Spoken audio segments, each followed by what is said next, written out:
So looking at the challenges across the region, but if we move specifically to Zimbabwe, are there any opportunities that you say maybe Zimbabwe is better placed in this particular area and it can capitalize much better than the rest of the Southern African countries? I think if I can start off with the problems that Zimbabwe has had in the past. As we are aware, there's been a land reform or land redistribution, let's call it land redistribution exercise here, which set Zimbabwe back in terms of international sentiment, set Zimbabwe back many decades. But now with that problem is behind us now. We have now had rapprochement or reconciliation between the government and the white farmers. So we're now set to move forward. So Zimbabwe's got that advantage. South Africa still has to confront that problem. And that is my biggest worry about South Africa. South Africa still has a land issue which is unresolved. And my own perspective is that South Africa will face those challenges quite badly in the future. So Zimbabwe stands to as a potential oasis of stability from that perspective, because we have resolved the land issue. But having said that, we need to tackle the question of land tenure in Zimbabwe to unlock the value of agriculture. I think the land tenure system that we have post-2000 is not ideal for productivity and for investment, because as you know, we got offer letters for A1 farmers, A2 farmers. What we are pushing for as business is to have secure land tenure rights. Because once you have secure land tenure rights, you can, with title deeds that are bankable, you can unlock the value of the land, and agriculture can then be stimulated to grow substantially. That's key number one for Zimbabwe. If we can tackle that effectively, then we'll win. Well, while you are there, I think you have raised a very important point. What can be done to get that moving? Because obviously, if it's a pivotal point that is important for the country to move forward and take advantage of this opportunity way ahead of countries, bigger countries like South Africa, what is holding Zimbabwe back? Because from a common perspective, like a common man like me would say, if it's just a question of title deeds, then the government, why doesn't it just sit down and grant title deeds? I think you have to appreciate that there's a deep-seated fear among the ruling elites, particularly those who came through the liberation struggles, the anti-colonial struggles. There's deep-seated worry that if we go to the full-blown freehold title for land, that land will go back again into the hands of the colonialists. People will sell back their land to our former colonizers. Okay. But there's a groundswell movement currently taking place quietly behind the scenes, not in the newspapers, but among the decision makers to say, hey, 20 years down the road since land reform, surely we can devise mechanisms that allow us to give title to land without allowing people to dispose of that land to our former colonizers. So as far as I can see, I think there's consensus emerging that title deeds is the right way to go. There are one or two people in key positions who are not yet convinced, and we're working. So their preference is for kind of leasehold arrangements, like 99-year lease. But the banking community is unhappy with that, because the 99-year lease is not transferable. Therefore, it is not bankable. Therefore, it is not an acceptable security for the banks to give loans to prospective clients. But I get a sense that we're getting very, very close. The consensus is emerging that we got to go the route of title deeds, freehold title, land market, land values must be allowed to find their own levels, and people must trade land. If I'm a farmer and I feel that it's time for me to get out of farming, I should be able to transfer my right to the next farmer who's capable and who's got the passion for farming. Unless we do that, our agriculture will continue to be very much suboptimal. But we're getting close. I think I would give it a few more years before we get to that stage. So I had interrupted your thought around pivotal kind of yes. changes.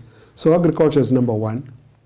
The second area is obviously the resource exploitation that we have. Zimbabwe is blessed with what 60 minerals by my last count. We are number 6 in lithium globally. We are number 3 in platinum globally. We are a very substantial gold producer. We got all sorts of resources, and we are on the cusp of going into oil and gas. The critical thing for me is not just that we have those resources, is how we exploit them and how the country benefits from that. In fact, our current concern as business people is the exploitation of our resources is happening in a very uneven field. Number one, the negotiating skills of the government in terms of extracting the best deals for the country are very limited. So we worry that as the government negotiates with investors in the area of resource exploitation, are they equipped to actually negotiate effectively? And we as business people have gone to government to say, look, we are available to be part of your negotiating teams, so that as you sit down with the Chinese, for example, you can extract the best deals for Zimbabwe. Because without that, all sorts of shenanigans will take place. Corrupt activities, behind the scenes, things under the table, deals will happen. So we're not quite satisfied yet that we are there yet. I think there is a lack of capacity on the part of government negotiators to extract the best deals. In fact, only yesterday, a group of us were discussing the resources have to be exploited in a sustainable manner. And what we're seeing currently is that the extraction of resources, lithium, for example, to just cite one particular example, chrome, for example, gold, it's leaving a lot of devastation out there in the hinterland. Mines that are not restored to sustainable levels, the landscape being destroyed and without any restoration activities taking place.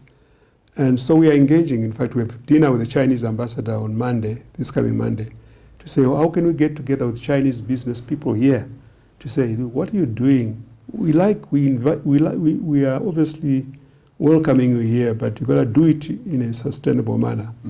So resource extraction is a key thing for us. If I can leave it there, and we can come back to look at it in more detail. The third thing, and we're learning here from Rwanda, we've seen what Rwanda has done with its economy.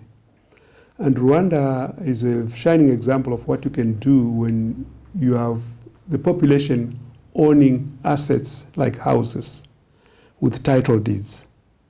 So we have launched a massive title deed program across Zimbabwe, where we're going. Zimbabwe has got probably 2.5 million title deeds with a population of 15.4 million people. Rwanda, with a population of 11 million people, has probably got 85% of their population has got title deeds.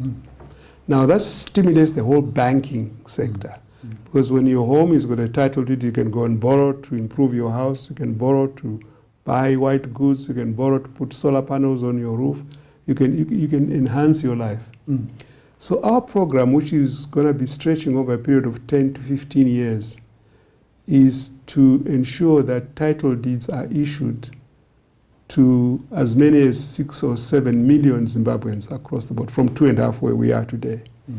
So the president has appointed a panel of 4 eminent business people as trustees of the program. I'm one of them. Okay.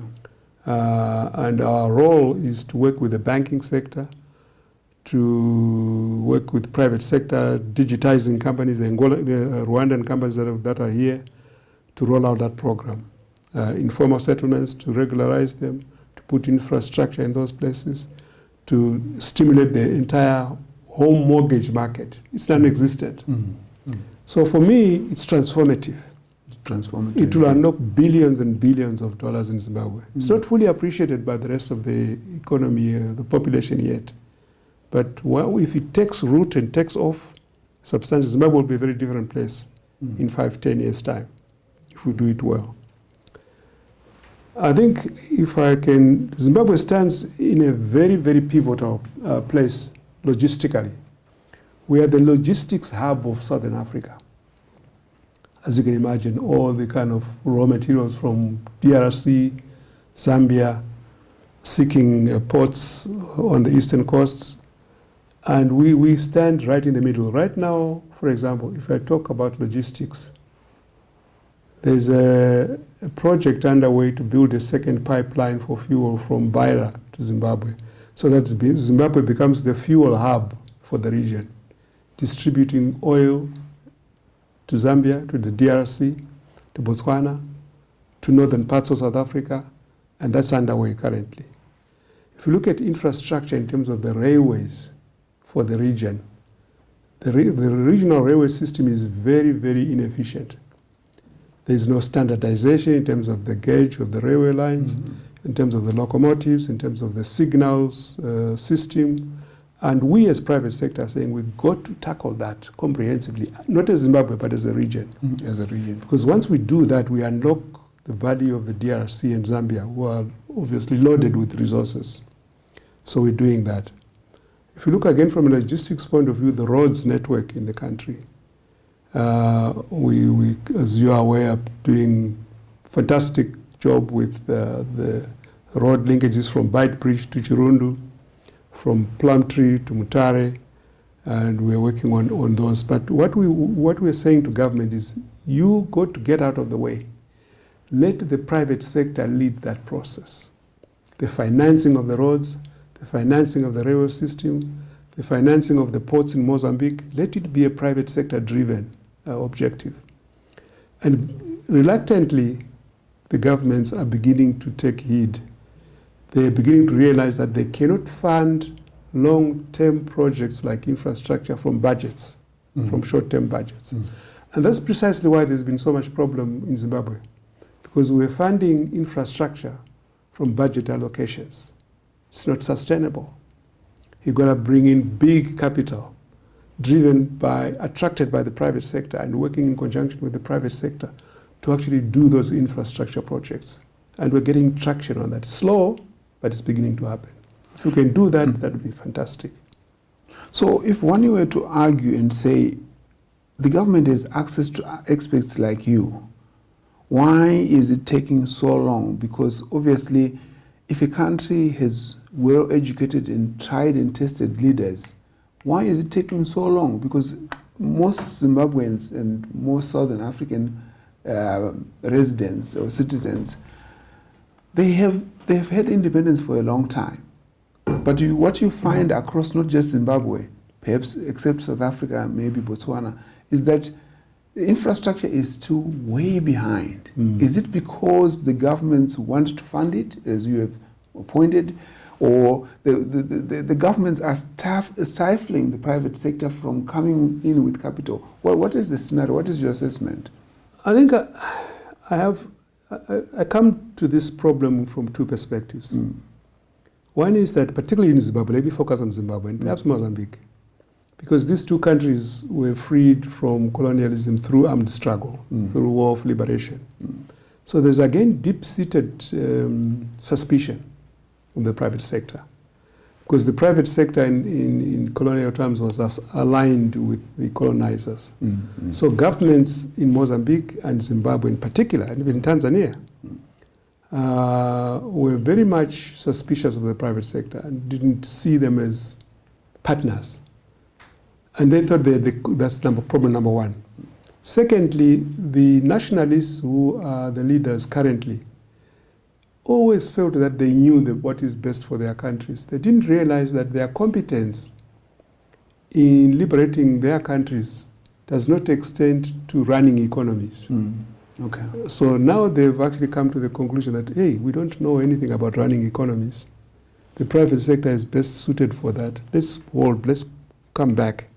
Let's push back. Let's focus on putting the right regulatory framework in place and leave the rest to the private sector.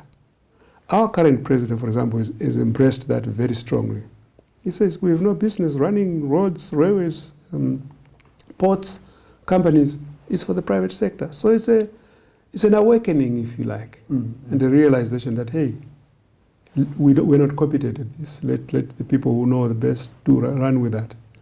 But it's also, you got to understand that when government runs this project, it's a feeding trough for the connected politicians.